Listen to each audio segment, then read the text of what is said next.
नमस्कार। इंजीनियरिंग विषयों में रुचि बनाने और विषय समझ को मजबूत बनाने के लिए शुरू किए गए श्रीदेवी क्लासेज यूट्यूब चैनल पर एक बार फिर आपका स्वागत है। हमारी प्लेलिस्ट इलेक्ट्रिकल मेजरमेंट में आज समझते हैं जो मेजरमेंट की एरर्स हैं वो किस तरह से ग्रोस, सिस्टमेटिक या रैंडम एरर्स कहलाती हैं और सभी प्रकार की एरर के क्या कारण हो सकते हैं और एक एरर फ्री एक्यूरेट मेजरमेंट कैसे प्राप्त किया जाता है। समझते हैं errors in electrical measurement. Measurement में एरर्स या मापन में त्रुटियां क्या हैं, इन्हें समझते हैं। किसी भी फिजिकल क्वांटिटी का जो आइडियल मैग्नीट्यूड है, आदर्श माप है, या जो उसका 100% एक्यूरेट वैल्यू है, पूर्ण रूप से जो शुद्ध मान है, उसे ज्ञात करना असंभव है। प्रैक्टिकली जो हम मेजरमेंट्स करते हैं उन सभी मेजरमेंट्स में किसी न किसी प्रकार की त्रुटि का होना एक संभावना है। अनेक बार जब हम किसी फिजिकल क्वांटिटी को बहुत ज्यादा एक्यूरेट और प्रिसाइज इंस्ट्रूमेंट से भी बार बार जब मेजरमेंट लेते हैं तो उन मेजरमेंट में वेरिएशन, बदलाव पाठ्यांकों में प्राप्त हो सकता है। किसी मैग्नीट्यूड को जब हम इंस्ट्रूमेंट से मेजर करते हैं तो वो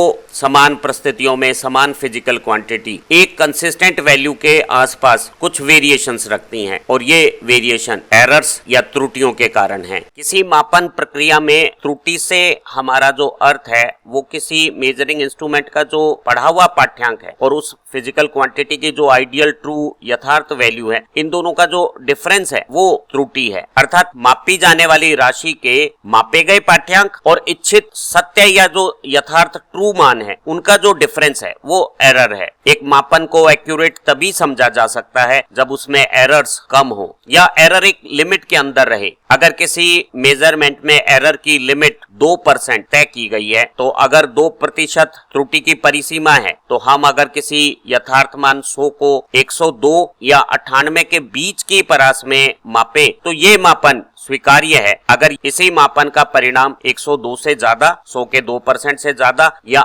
98 से 100 के 2% से कम आए तो ऐसे मेजरमेंट स्वीकार्य नहीं होंगे। किसी भी भौतिक राशि का पढ़ा हुआ पाठ्यांक तो इंस्ट्रूमेंट दे देगा, लेकिन त्रुटि ज्ञात करने के लिए उसका जो यथार्थ सत्य मान है वो कैसे ज्ञात होगा। गणित की भाषा में या थ्योरेटिकल रूप में अगर हम किसी भौतिक राशि के इनफाइनाइट या प्रैक्टिकली बहुत ज्यादा रीडिंग्स लें और उन रीडिंग्स का स्टैटिस्टिकल एवरेज निकाल लेते हैं तो जो रैंडम एरर है वो ट्रू वैल्यू के दोनों तरफ इक्वली डिस्ट्रीब्यूट होने के कारण स्टैटिस्टिकल एवरेज से एलिमिनेट हो जाएगी और हमें इस एवरेज वैल्यू से जो मान प्राप्त होगा उसे हम सैद्धांतिक रूप से यथार्थ मान कह सकते हैं। इन प्रैक्टिस एक बहुत ज्यादा सोफिस्टिकेशन का, ज्यादा सेंसिटिविटी का, ज्यादा प्रेसाइज जो इंस्ट्रूमेंट है जिसमें अपने पाठ्यांकों को दोहराने की प्रवृत्ति ज्यादा बेहतर है, जो ज्यादा प्रेसाइज है, ऐसे इंस्ट्रूमेंट को किसी बेहतर प्रकार के प्राइमरी स्टैंडर्ड से अगर हम कैलिब्रेट कर ले तो ऐसे कैलिब्रेटेड, प्रेसाइज, सेंसिटिव इंस्ट्रूमेंट की रीडिंग्स को हम ट्रू रीडिंग कह सकते हैं। एक जनरल प्रैक्टिस में दो इंस्ट्रूमेंट्स में जो इंस्ट्रूमेंट ज्यादा प्रेसाइज और सेंसिटिव है उसकी रीडिंग्स को एक्यूरेट माना जाएगा और दूसरे इंस्ट्रूमेंट की रीडिंग्स को अगर हम पढ़ा हुआ माने तो दोनों के अंतर से त्रुटियों का पता लगाया जा सकता है। किसी मेजरमेंट में जो पाठ्यांक हमने पढ़ा है और जो यथार्थ मान है, इन दोनों का जो अंतर है वो एरर, त्रुटि है। और प्रैक्टिस में जो एरर है उसे पर यूनिट या परसेंटेज में पढ़ा जाता है। तो पढ़े हुए और यथार्थ में जो अंतर है वो पढ़े हुए का कितना प्रति अंश है या 100 से मल्टीप्लाई करने पर कितना प्रतिशत है वो प्रतिशत त्रुटि कहलाती है। हमारी मापन की दुनिया में हमेशा मापन में त्रुटि संभावित है, लेकिन इन त्रुटियों को डिजायर्ड लिमिट में कम परसेंटेज की कंडीशंस में रहना चाहिए। यहाँ जब आज हम एरर्स की स्टडी कर रहे हैं तो हमारा ऑब्जेक्टिव है कि इन एरर्स को मेजरमेंट करते समय किस तरह से कम रख सकते हैं और जो सिस्टमेटिक और रैंडम एरर है उन्हें किस तरह से दूर करेंगे ताकि हमारे जो मेजरमेंट हैं वो ज्यादा रिलायबल, एक्यूरेट माने जा सकें। मेजरमेंट की दुनिया में पाठ्यांक के शुद्ध या एक्यूरेट होने से भी ज्यादा इंपॉर्टेंट है उन पाठ्यांकों में कंसिस्टेंसी होना, प्रिसीजन होना या दोहराने की अच्छी प्रवृत्ति होना। अगर हम किसी मेजरिंग इंस्ट्रूमेंट से किसी मेजरमेंट को 2 या ज्यादा बार मेजर करते हैं और मेजरमेंट की वैल्यूज में वेरिएशन या डेविएशन ज्यादा आता है तो हम कहते हैं कि मेजरमेंट इनकंसिस्टेंट है, उसमें असंगतता है, उसमें दोहराने की प्रवृत्ति कमजोर है, उसमें प्रिसीजन नहीं है। यदि ऐसे पाठ्यांकों में हर बार मेजरमेंट की वैल्यूज एक ही आई तो हम कह सकते हैं कि हमारे जो मेजरमेंट हैं वो 100% प्रिसाइज हैं, उनमें जो दोहराने की रिपीटेशन की जो नेचर है वो 100% है। एक इंस्ट्रूमेंट की अपनी रीडिंग्स को दोहराने की जो प्रवृत्ति है वो उसकी परिशुद्धता, प्रिसीजन की माप है, और जितना पढ़े गए पाठ्यांकों में वेरिएशंस होगा, असंगतता होगी,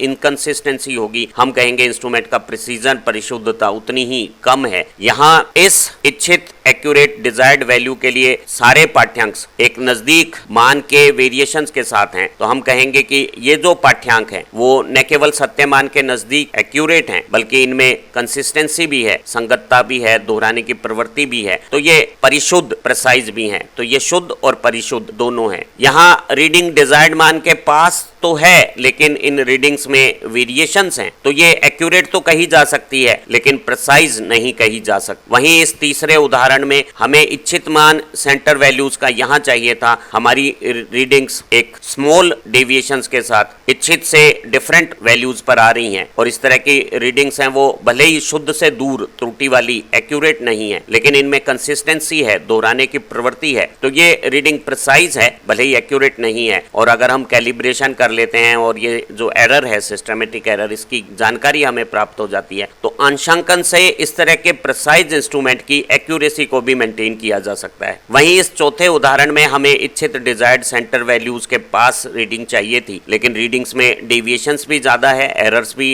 ज्यादा हैं, और इनमें कंसिस्टेंसी भी नहीं है, तो ये ना तो प्रिसाइज है और ना ही एक्यूरेट है। किसी यंत्र में प्रिसीजन, उसकी रीडिंग्स में दोहराने की प्रवृत्ति, उसकी गुणवत्ता या मापन में यंत्र की जो परिशुद्धता है वो उसकी डिजाइन की स्किल्स पे डिपेंड करेगी। अगर हम हायर टेक्निकल स्किल्स के साथ एक इंस्ट्रूमेंट को डिजाइन करते हैं तो वो प्रिसाइज हो सकता है। हमें अच्छी डिजाइन के साथ ज्यादा बेहतर क्वालिटी के मटेरियल से इंस्ट्रूमेंट को अगर बनाया गया है, जो हमारी इंस्ट्रूमेंट की मैन्युफैक्चरिंग टेक्निक्स है वो ज्यादा सोफिस्टिकेटेड है, तो एक प्रिसाइज इंस्ट्रूमेंट को बनाया जा सकता है। किसी भी निर्मित इंस्ट्रूमेंट के लिए, कोई इंस्ट्रूमेंट जो कंस्ट्रक्ट हो गया है उसका जो प्रिसीजन है वो एक इनहेरेंट प्रॉपर्टी हो गई, उसकी अंतर्निहित प्रॉपर्टी हो गई है, और एक इंस्ट्रूमेंट को मैन्युफैक्चरिंग और डिजाइन कंडीशन में ही हम ज्यादा प्रिसाइज बनाने की कोशिश कर सकते हैं। एक बार अगर इंस्ट्रूमेंट डेवलप हो गया है, निर्मित हो गया है, तो आप उसकी प्रिसीजन को,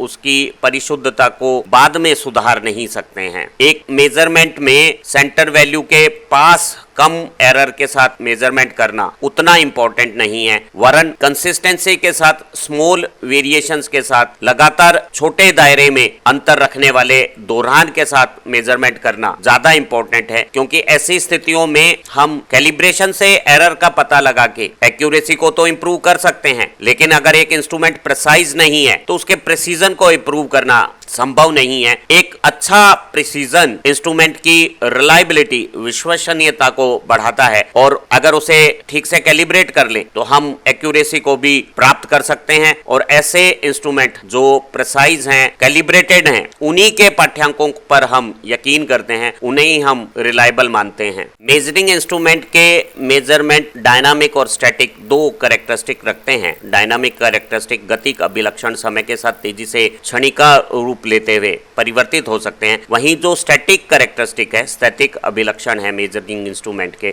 वो टाइम के साथ वेरी नहीं करेंगे। और किसी मेजरिंग इंस्ट्रूमेंट या मेजरमेंट में जो स्टैटिक एरर है, स्थैतिक अभिलक्षणों में जो त्रुटि है, वो पढ़े गए पाठ्यांक और जो सत्य मान है उनके बीच में आपस का अंतर है, और ये अंतर समय के साथ अपरिवर्तित है, तो ऐसी एरर को हम स्टैटिक एरर कहेंगे। और जो जनरल प्रैक्टिस है हमारी, उसमें स्टैटिक स्थैतिक एरर को हम 3 प्रकार की, ग्रॉस, सिस्टमेटिक और रैंडम, सकल त्रुटियां या भारी गलतियां की त्रुटियों को ग्रॉस एरर्स कहते हैं। जो व्यवस्थित रूप से नियमित क्रिया के अनुसार होने वाली त्रुटियां हैं उन्हें हम सिस्टमेटिक एरर कहते हैं, और जो अनियमित रूप से यादृच्छिक रूप से होती हैं उन्हें हम रैंडम एरर्स कहते हैं। सिस्टमेटिक एरर को भी हम इंस्ट्रूमेंटल एरर, ऑब्जर्वेशनल एरर और इन्वायरमेंटल एरर के 3 रूप में समझ सकते हैं। जो ग्रोस एरर्स या सकल त्रुटियां हैं वो इंस्ट्रूमेंट को यूज करने वाले ऑब्जर्वर द्वारा गलतियों से, मिस्टेक से की जाती हैं और इनके कारण असावधानी पूर्वक रीडिंग्स लेना है। हमें पैरेलक्स एरर दूर करते हुए वर्टिकल मिरर पे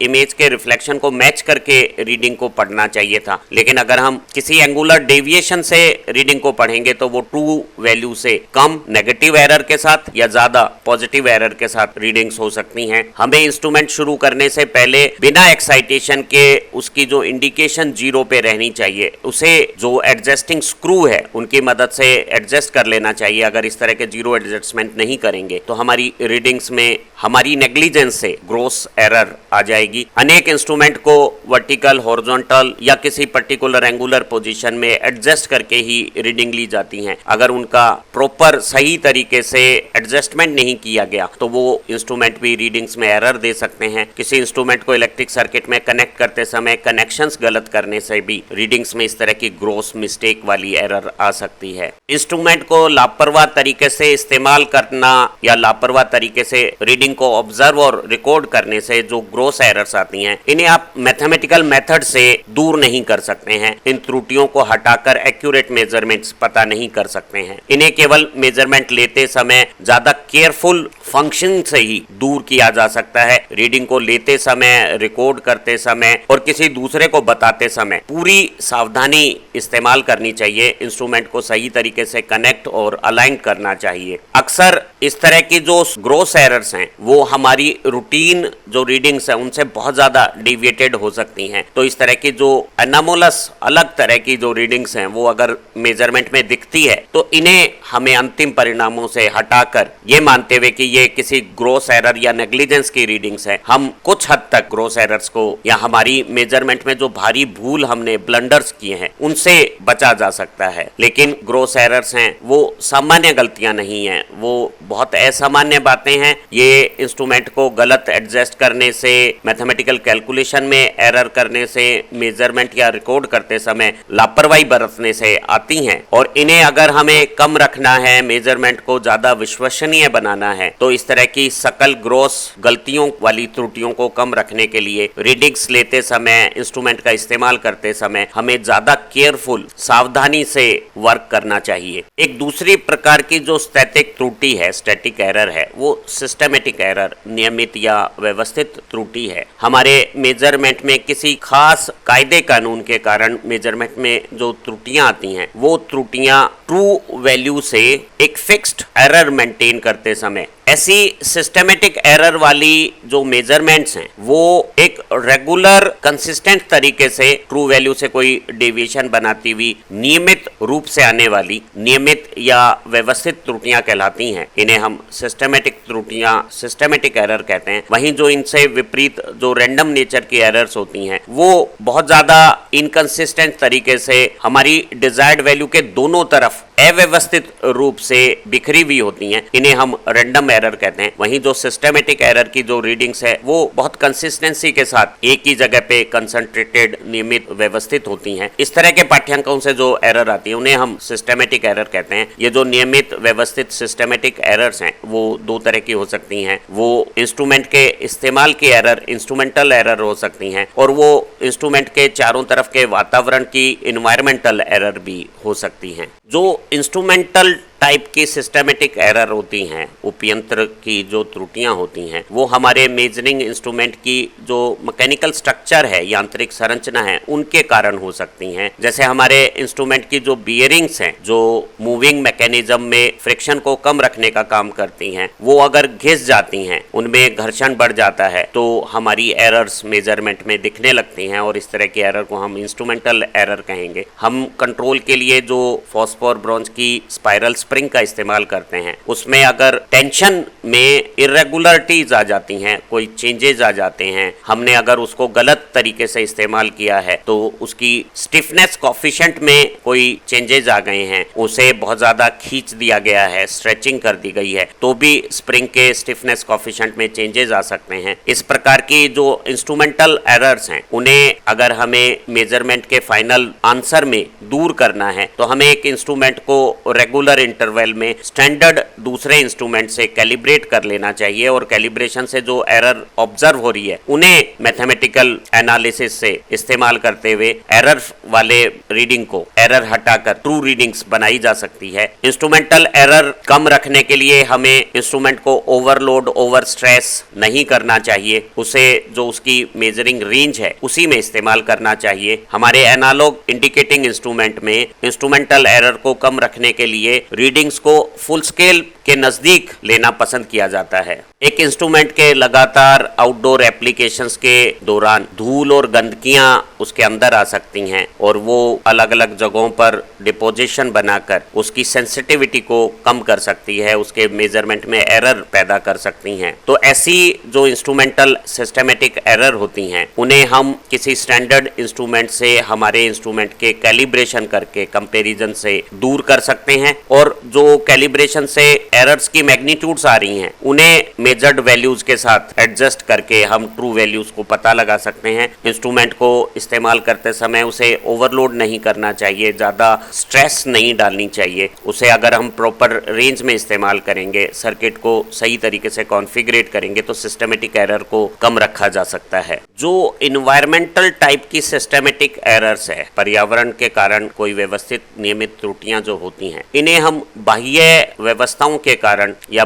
बाह्य वेरिएशंस के कारण, एक्सटर्नल कंडीशंस में चेंजेस के कारण होने वाली त्रुटियां भी कहते हैं, क्योंकि ये इंस्ट्रूमेंट के चारों तरफ जो फिजिकल कंडीशंस एग्जिस्ट कर रही हैं उनमें और हमारे इंस्ट्रूमेंट की डिजाइंड फिजिकल कंडीशंस में जो चेंजेस होते हैं उनके कारण इस तरह की इन्वायरमेंटल सिस्टमेटिक एरर्स आती हैं। किसी मेजरमेंट में इन्वायरमेंटल एरर के कारण ताप, दाब, आर्द्रता, टेम्परेचर, प्रेशर, ह्यूमिडिटी के वेरिएशंस हो सकते हैं। बहुत सारे इंस्ट्रूमेंट इलेक्ट्रोमैग्नेटिक इंटरेक्शन से काम करते हैं, तो जो हमारा अर्थ का जो मैग्नेटिक फील्ड है वो भी इंस्ट्रूमेंट के मेजरमेंट में, जैसे हमारे डायनामोमीटर प्रकार के मेजरिंग इंस्ट्रूमेंट में अर्थ के मैग्नेटिक फील्ड से भी एरर आ सकती है। बहुत सारे मूविंग मैकेनिज्म ग्रेविटी के फोर्सेस से भी प्रभावित हो सकते हैं, तो ग्रेविटेशनल फोर्सेस, मीटर के अलाइनमेंट, पोजीशन, इनसे भी हमें एनवायरमेंटल एरर प्राप्त हो सकती हैं। तो बाहर के इलेक्ट्रिक मैग्नेटिक फील्ड भी हमारे एनालॉग मेजरिंग इंस्ट्रूमेंट में इन्वायरमेंटल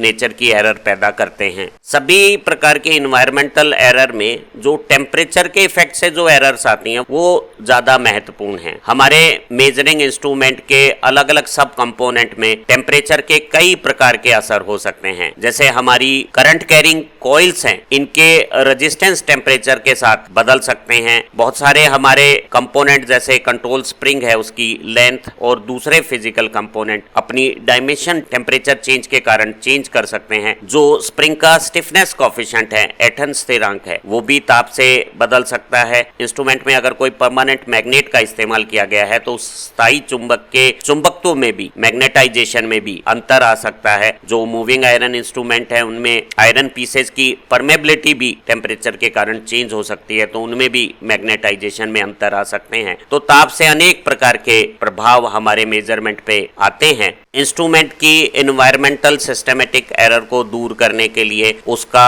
किसी स्टैंडर्ड इंस्ट्रूमेंट के साथ कंपैरिजन करके जो कैलिब्रेशन है वो किया जा सकता है। उस कैलिब्रेशन की मदद से एनवायरमेंटल एरर को एक डिजायर्ड लिमिट में रखा जा सकता है। हमें इंस्ट्रूमेंट की डिजाइन में इस तरह के मटेरियल का इस्तेमाल करना चाहिए जिनकी प्रॉपर्टीज एनवायरमेंटल पैरामीटर और कंडीशंस बदलने पर ज्यादा प्रभावित ना हो, खासतौर से ताप का असर हमारी इंस्ट्रूमेंट पे कम आए। इसलिए हम कॉइल्स ऐसे मटेरियल के बना सकते हैं जिनका TCR कम हो। 2 स्प्रिंग इस तरह से कंट्रोल के लिए इस्तेमाल कर सकते हैं कि एक वाउंड और एक अनवाउंड हो, ताकि उनकी ताप से अगर लेंथ में भी चेंज आए तो वो एक दूसरे को कुछ हद तक कंपनसेट कर सकें। हमें इंस्ट्रूमेंट की जो ऑपरेटिंग कंडीशंस हैं उन्हें थर्मल कंडीशनिंग करके एक डिजायर्ड डिजाइन टेम्परेचर के आसपास ही मेजरमेंट करने चाहिए। एक्सटर्नल मैग्नेटिक और इलेक्ट्रिक फील्ड के असर को कम रखने के लिए हम इंस्ट्रूमेंट के चारों तरफ शील्डिंग, परिरक्षण का इस्तेमाल कर सकते हैं। और मैग्नेटिक शील्डिंग से हम डायनामोमीटर टाइप इंस्ट्रूमेंट में स्ट्रे मैग्नेटिक फील्ड की एरर को कम रख सकते हैं। तो इस तरह के